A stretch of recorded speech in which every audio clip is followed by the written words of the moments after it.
مرة اتخانقت مع حد، بس في دماغك بس. قعدت تتخيل الحوار وتألف ردود وكأنك بتكلمه فعلا. ممكن تكون بتعاني من حاجة اسمها متلازمة جوسكا. متلازمة جوسكا هي إنك تتخيل حوارات كاملة في دماغك مع أشخاص يمكن ما قالوش أي حاجة أصلا، لكن دماغك يفضل يعيد المشهد مرة ورا مرة. ممكن تقعد لوحدك وتتكلم في دماغك مع شخص وتفضل ترد عليه كأنه واقف قدامك. الحقيقة ده بيحصل مع ناس كتير، خصوصا الناس اللي بتفكر كتير. دماغك بيحاول يحل الموقف أو يجهز نفسه لو الحوار حصل فعلا، لكن المشكلة إن التفكير ده ممكن يسرق وقتك وطاقتك. طيب، إزاي تقلل الموضوع ده؟ أول خطوة، لاحظ إنك بتعمل كده.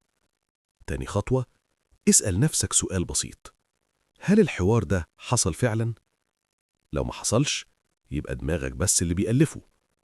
بعد كده حاول ترجع تركيزك للحظة اللي انت فيها.